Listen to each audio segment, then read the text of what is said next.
Dry Kaveri engine बनकर हुआ तैयार, अब रूस में होगी टेस्टिंग।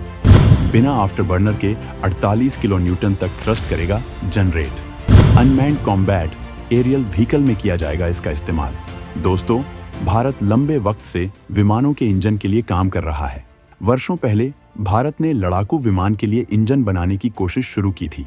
इसके लिए तगड़ा बजट और पैसा भी लगाया, लेकिन इसके बाद भी ये प्रोजेक्ट कामयाब नहीं हो सका था। लड़ाकू विमानों का इंजन बनाना काफी मुश्किल होता है। केवल कुछ देश ही इस तकनीक में अभी तक कामयाब हो पाए हैं। भारत का कावेरी इंजन टेस्टिंग में फेल हो गया था, लेकिन इसके बाद भी भारत ने इस पर काम करना बंद नहीं किया। दोबारा इस पर कावेरी 2 के नाम से काम शुरू किया गया।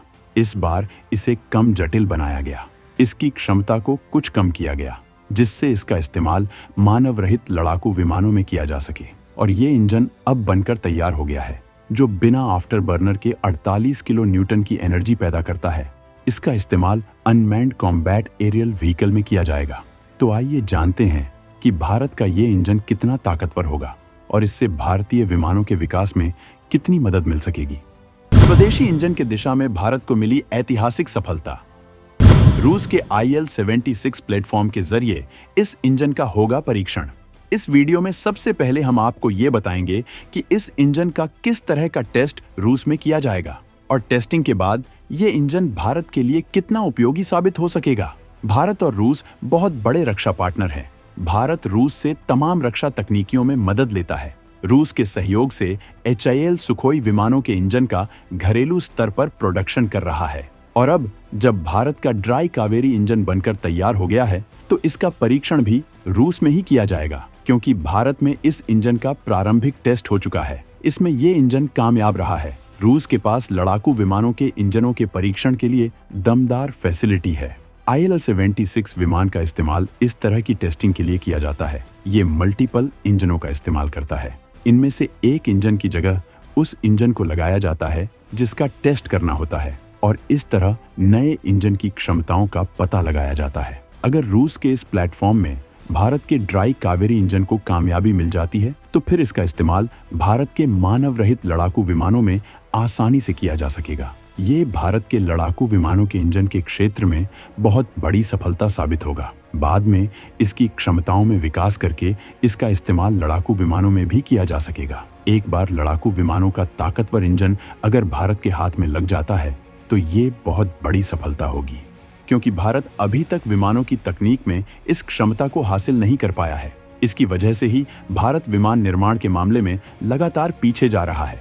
तगड़े बजट और रिसर्च के बाद भी HAL वायुसेना को विमान की डिलीवरी नहीं कर पा रहा है। इसके पीछे विदेशी पार्टनर द्वारा वक्त पर इंजन उपलब्ध न कराया जाना जिम्मेदार है। अगर भारत के पास खुद का इंजन होता, तो आज वायुसेना को इस तरह की दिक्कतों का सामना नहीं करना होता। इसी वजह से भारत अपना खुद का इंजन हासिल करने की जद्दोजहद कर रहा है। इस दिशा में ड्राई कावेरी इंजन मील का पत्थर साबित होने वाला है।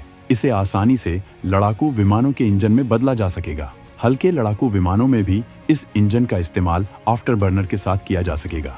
भारत ताकतवर स्टेल्थ ड्रोन भी तैयार कर रहा है।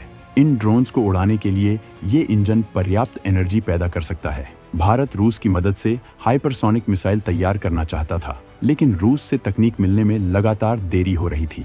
ऐसे में भारत ने खुद ही अपना प्रोग्राम अलग से शुरू कर दिया था और रूस से तकनीक मिलने से पहले ही अपनी हाइपरसोनिक मिसाइल तैयार कर डाली है। यही हालत इंजनों के मामले में है। भारत दूसरे देशों के साथ इंजन के लिए करार करने वाला है, लेकिन इसके पहले कावेरी तैयार हो चुका है।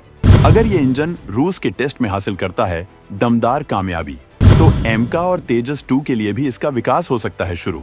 भारत अपने 5वीं पीढ़ी के विमान MK के लिए भी विदेशी पार्टनर के साथ इंजन बनाने की योजना पर काम कर रहा है। तेजस 2 के लिए भी भारत को विदेशी इंजन की जरूरत होगी।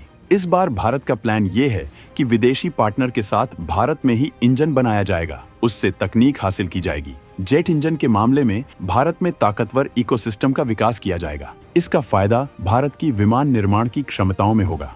भारत को अपनी सुरक्षा के लिए भयंकर तादाद में लड़ाकू विमानों की जरूरत है। इसके अलावा भारत रक्षा क्षेत्र में बड़ा खिलाड़ी बनने का मंशा रखता है। इस हिसाब से भी ये जरूरी है। लेकिन अगर कावेरी 2 कामयाब होता है, तो इस इंजन को इस लेवल तक विकसित किया जाएगा कि ये एक 110 केन थ्रस्ट जनरेट कर सके। जिससे भारत के एमका के लिए विदेशी इंजन की जरूरत नहीं रह जाएगी और तेजस 2 में भी इसका इस्तेमाल किया जा सकेगा। भारत का एमका विमान 5वीं पीढ़ी का विमान है। ये स्टेल्थ क्षमताओं से लैस होगा। ऐसे में इस विमान के लिए ताकतवर इंजन की जरूरत होगी। भारत इसके लिए 110 केन थ्रस्ट वाले इंजन की तलाश कर रहा है। इसके लिए भारत के पास कई विकल्प हैं। अमेरिका के अलावा ब्रिटेन और फ्रांस के पास भी ये ताकत है। रूस के पास भी ये क्षमता है। रूस का सुखोई 57 भयंकर ताकतवर इंजन का इस्तेमाल करता है, क्योंकि सुखोई 57 एक भारी विमान है। लेकिन इस इंजन की क्षमताओं को कम करके रूस इसे एमका के लिए तैयार कर सकता है। फ्रांस ने भारत को इंजनों के लिए कई तरह का ऑफर दिया है, लेकिन अभी तक भारत ने पार्टनर का सिलेक्शन नहीं किया है। भारत इंतजार कर रहा है तेजस मार्क 1 अल्फा की डिलीवरी का, क्योंकि इन विमानों के प्रोडक्शन के बाद तेजस 2 और एमका का नंबर आएगा। तेजस मार्क 1 अल्फा के लिए अभी एडिशनल ऑर्डर भी तैयार है। इनकी आपूर्ति से भारतीय वायुसेना की जरूरतों को पूरा किया जा सकेगा। कम हो रही स्क्वाड्रन क्षमता को बैलेंस किया जा सकेगा। तेजस 2 एक मल्टी रोल फाइटर जेट है, जिसके आने के बाद भारत को विदेशी पार्टनर से विमान हासिल करने की जरूरत नहीं होगी और भारतीय वायुसेना की क्षमता काफी बढ़ जाएगी। भारत विमान निर्माण की दिशा में लगातार अपनी ताकत बढ़ा रहा है। इसके लिए सरकार तगड़ा बजट भी खर्च कर रही है, लेकिन पहले से भारत में इकोसिस्टम मजबूत न होने से इस दिशा में अभी काफी जद्दोजहद करनी पड़ रही है। एक बार भारत को इंजन मिल जाने पर भारत तेजी से विमान बना सकेगा। दुश्मन चीन ने 6ठी पीढ़ी का विमान उड़ाकर भारत के लिए चुनौती बढ़ा दी है। वो जल्द ही ट्रायल पूरा करके इन विमानों का प्रोडक्शन शुरू कर सकता है। उसने अपने इन विमानों को भयंकर क्षमताओं से लैस किया है। उसके पास पहले से 250 स्टेल्थ लड़ाकू विमान हैं। वो इनकी तादाद 1000 तक पहुंचाने की कोशिश कर रहा है। उसका दूसरा स्टेल्थ विमान भी बनकर तैयार है। अब वो इसे बाजार में उतार चुका है। पाकिस्तान ने उसे खरीदने का भी ऐलान कर दिया है। ऐसे में भारत के पास खुद का जेट इंजन होना जरूरी है। तो दोस्तों, ड्राई कावेरी इंजन को लेकर आपका क्या कहना है? कमेंट में जरूर बताएं।